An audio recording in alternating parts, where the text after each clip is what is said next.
Okay, I am back. This is going to be the fourth part of me telling my story, and then um, it's going to be the last part. And the next video that I do after this is going to be me getting into reading to you guys from a book called Principles of Marriage and Family Ethics, which is the book that we girls were taught with at Islamic school. Because the girls weren't taught to read or write or even learn Quran. We were just taught um, how to be slaves to our future husbands, pretty much. And I'm not exaggerating. You'll see when I get into the book, but there's multiple times in the book where it just gives an example of a husband who murdered his wife and then says, see, she wasn't a good enough wife and he killed her, so you better follow all these rules or he might kill you. And there's multiple times when it's like, yeah, he's probably going to hit you, he's probably going to yell at you, but you just need to be better. So yeah, it's pretty wild, and I actually just read it for the first time as an adult recently. I found it and read it, and having not, I remembered that it was. I remembered that it was it was pretty intense and it was very male oriented, but I really didn't remember just how bad like the indoctrination and brainwashing was for the girls. So reading it was actually a super healing experience for me because, you know, I was very young. I was very young, and um, just understanding like the level of how indoctrinated I was to allow um, the kind of behavior that I experienced. And also, the fact when you are not 18, you can't really leave because where are you going to go? You can't rent an apartment. You can't do anything until you are old enough to leave. So and I did leave on my literal 18th birthday, and I was the first person that had left the community. And so, yeah, I mean, at some point, I do have to, try and be a little bit gentler with the way that I think of myself and choose to. It's a weird thing to say, forgive yourself for something that wasn't your fault, but I did have to forgive myself because I hated myself for a very long time because of everything that happened. And I did feel like it was my fault. So, um, and it wasn't my fault. But knowing that and then getting to a place where you actually feel it and believe it, it's two different things. And it's a lot of work and takes a lot of time. So, anyway, okay. So, let's see. I'm going to just tell you the last kind of few things that I wanted to add to um, my story while I was still with my ex husband before I will close out this part of me telling my story. So, at this point in time, after that dinner, and then I had the dream and I told him the truth, um, he talked to my family. And so then they knew that he knew. And so it was not a secret anymore between him and me and my family. Like within this small group of us, everybody knew, and everybody knew that everybody knew. It wasn't like it was being talked about all the time, but everybody knew. And so, like I said, after that happened, he became a lot more physically violent, and he would just snap for nothing. He would say my tone was wrong, or the food wasn't right, or it could be anything, but he would snap and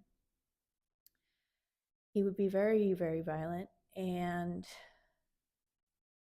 um, so after the first time that it happened, like really badly, I told my family the next time I saw them, which was in the masjid.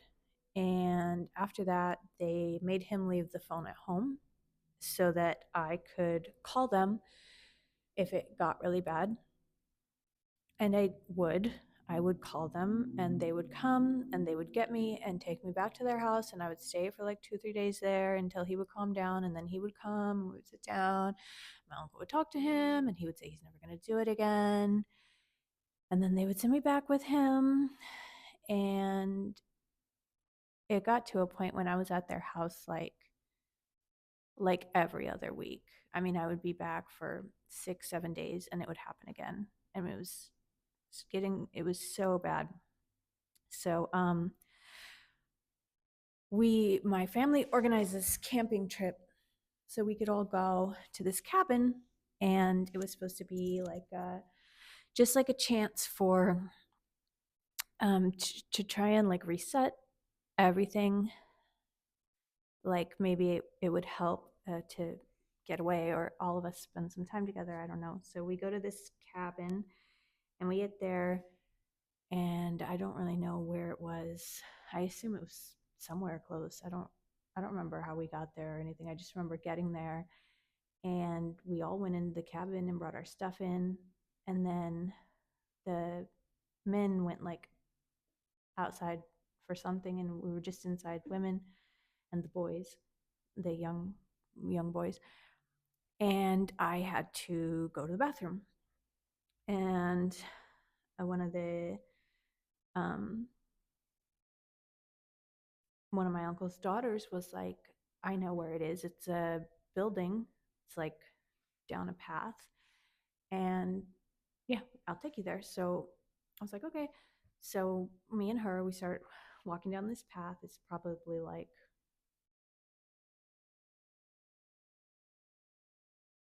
I don't know, you couldn't see the cabin from the bathroom, but it wasn't that far either. It was probably like the equivalent of like 3 normal size house driveways put together. And we're almost to the bathroom, and my ex-husband just comes out of nowhere and grabs me and says, "What are you doing?" And I say, we just wanted to had to go to the bathroom. And he says, um, he says, how could you take this chance walking by yourself? What would I tell everybody if you got raped? That's what he said to me. He did not care about me getting hurt. He only cared about his status, his honor in the community. His concern was, what would people think if you got raped? Not that I would be hurt or harmed or anything. Just, what would I tell people? And in that moment, I think for the first time, like, really started to kind of understand who he was and how he thought. And I don't remember anything else of that camping trip. I just remember that. It's the only thing I remember. I don't remember if I said anything back, or like, that's the whole memory that I have. That's it.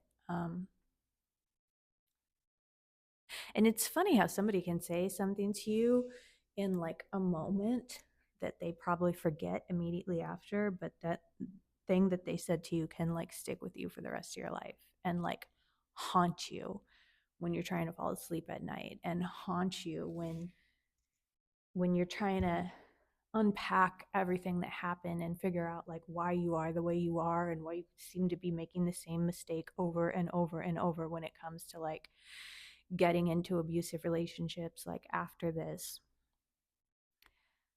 Um anyway, sorry, it's a bit of a tangent.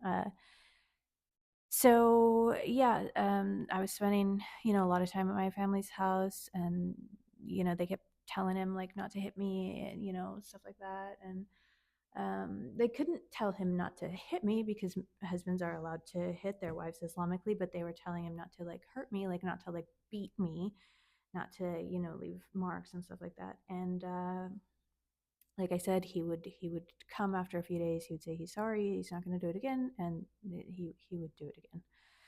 So um yeah, that was pretty much that was life. I mean, I was there in that apartment most of the time just by myself. Um, I read a lot. He would take me to the library like every 2 weeks and let me check out books, and I would check out books, and I then luckily I love books anyway, so that's what kept me sane. And um,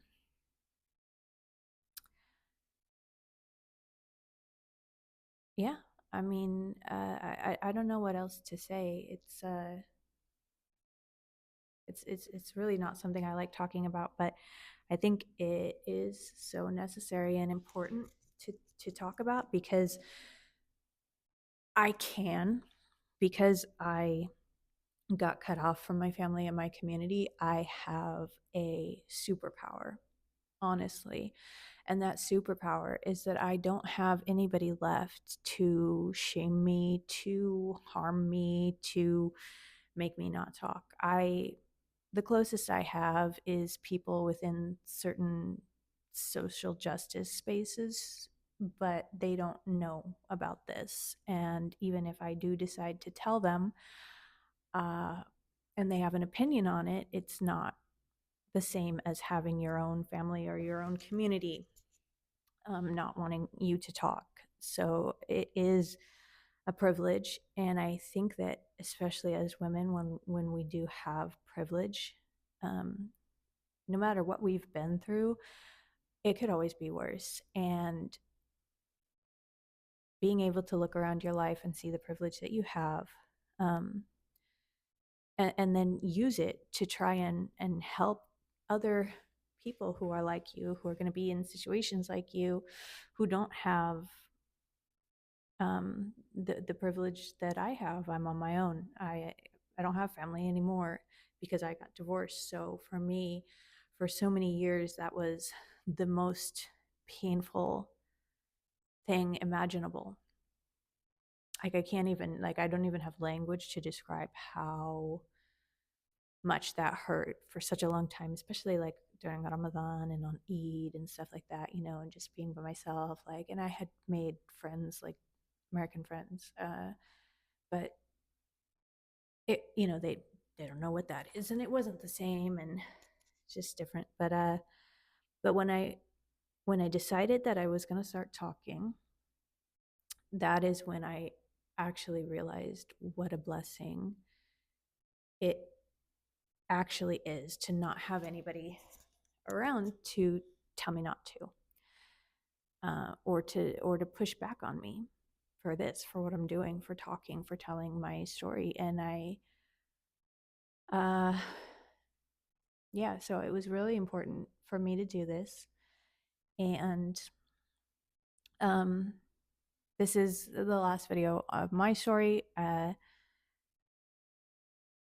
And the next video, like I said, I'm going to start getting into um, the criticism of Islam. I'm going to start with what we learned in Islamic school and what the consensus was in the books and attitude within the community I was raised in. And then I'm going to get into, I want to talk a lot.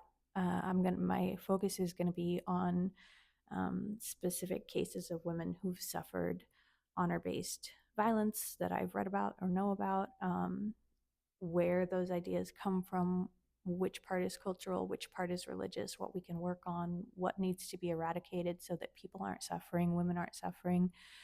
Um, yeah, so that's what will be coming up. And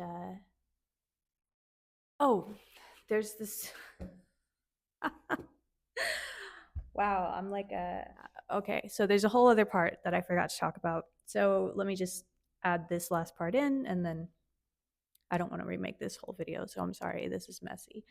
The other thing that I was gonna tell is that I told you that the guy had moved into the apartment, our apartment complex, with his older brother, my ex-husband's older brother. Um, so I didn't really leave the apartment very much, but there was a small halal grocery store downstairs, just like downstairs from where we lived, not even a block away, just a few hundred feet.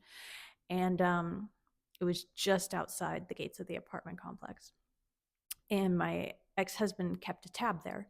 So when he was home and I needed to go get something for cooking or whatever, he would just send me down to the halal store and I could get meat, or I could take the meat we already had and get it ground there, spices, bread, khubz, whatever. And I wouldn't have to pay. They would just keep track of everything, and then he would go in like once a week or every 2 weeks, and he would just pay off the tab. So after this guy moved into the building, um, every and the guy, the imam who assaulted me, and the owner of the halal store were the same ethnicity, which I'm not going to mention because it's not important. It doesn't change the fact of what I'm talking about, which is just going to create like people generalizing entire racial groups when I want to criticize a religion, not a racial group of people. And I don't know how to protect against that other than just by not mentioning anything specific in that area. Um, but the owner of the halal shop and the imam who assaulted me, same ethnicity. My ex-husband, different ethnicity. My uncle and aunt, different ethnicity, but all of us Shia. Like that's what united us, is that we were all Shia. And our masjid, there was different ethnicities because Shias are a minority, and so we had a smaller community, so everybody joined together to have the money to pay for a masjid and all that kind of stuff. So when after he moved in, I would go downstairs to do some shopping, and the first time it happened, I was just there, and then I suddenly turned around and he was right behind me. And I didn't even get the stuff I had. I just put it on the shelf and ran out and went back up. And then I got in trouble for not coming back with what I was supposed to have. And I don't even remember how I dealt with that, or I just remember that I got I got in a lot of trouble for that. And I didn't want to say why, because I just was trying, like, I thought that if I just didn't mention anything, that he would just forget about it and stop hating me for it. But that was never going to happen. So then it started being a pattern.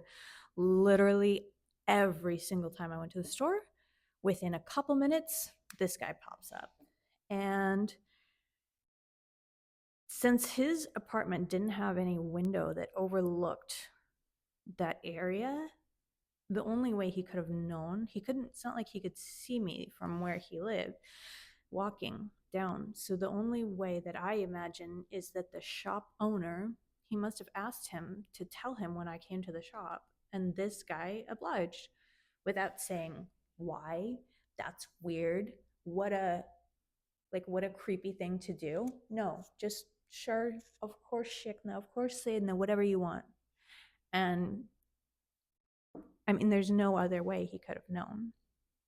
And I mean, it was every time. It was every single time.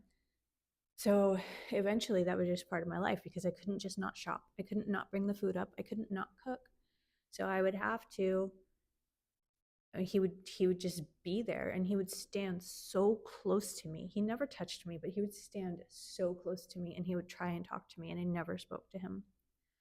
I never spoke to him. The only time I ever spoke to him is when I would take my groceries, whatever I was buying, um,